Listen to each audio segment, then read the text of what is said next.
there is a general perceptible change in the entire world, and this has led to basic erosion. I cannot use a very strong word, but the values which were considered very essential, for example, basic respect for each other, concern, love, affection, isn't it?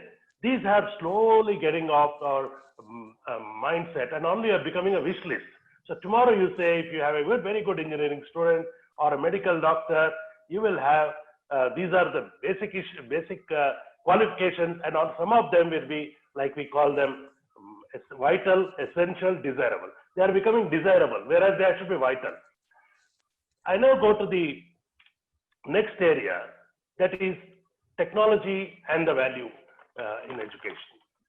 What has happened is, with the advent of technology, which again people will be talking about, people are thinking that the world can run on technology, machines, and probably coding, rather than an inner mechanism which is arising in our society, which is already there, which will correct itself. So a mere emphasis on technology in education, forgetting or underplaying the role of values, it could be a great danger. Having said that, today we talk about many things. For example, we talk about job readiness, job employability, or we talk about the degree, linking degrees with jobs. We at the Telangana State Council of Higher Education identified that many of our graduates across the states, including Telangana, including Andhra Pradesh, they hardly have the acceptability by the industry.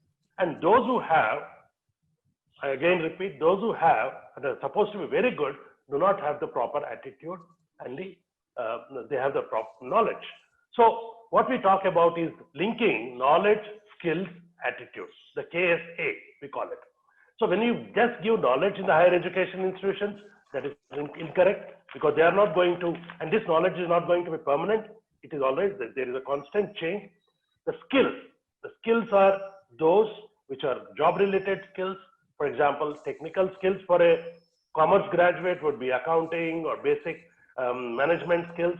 Then you go on to the human skills, where you learn how to behave with people, and then the conceptual skills at a higher level. When you reach, you try to get the organization run on its own. So there is a clear interplay between values and skills, and that is they need to complement with each other.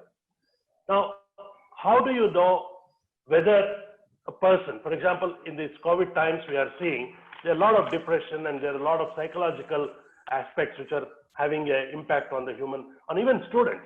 We have recently conducted a small survey, telephonic survey, and many students want to get back to the classroom. The reason is they were saying that my understanding, my knowledge, my classroom experience, which my teacher has taught, cannot be replaced. So while around the world, people are talking about displacing the teacher, displacing the parent, because they say everything can be learned. No, I think, it has reinforced that the society has a great responsibility, and as teachers and administrators, we have great responsibility to learn methods and practices to keep the society balanced, to keep the students more attentive, more interested, and more beneficial to their future job scenario we go in. If you look at the present scenario, I think we are also to be blamed. I don't say that we are not party to it. We have made our students victims of their own training. Sometimes I talk to top IIT, IIM graduates, they come to me, or even Central University where I taught and continue to teach there. I find that there is a complete disconnect with the society. I think most of us will agree with it. This is because the curriculum has never told them that it's just not pure knowledge which you gain from the classroom. It is also interacting with for example, the Japanese management. Many years back, I used to work in a Japanese company, and I used to wear the same uniform like the workers. I used to have the same cup of tea, having done an MBA. When I landed at the shop floor, I felt it was an insult for me, because my teaching, my education, my classroom learning never told me that I am what I am because of the lowest worker in the organization. I call it, from the chai wala to the chairperson, this attitude should be there, that human beings are important and not the designations and the degrees which you have. So we need to de-link this present day emphasis on competition of exams, career management, job focused, to more of living a happy life. And what is this happiness? Nobody could define, but being meaningful to society.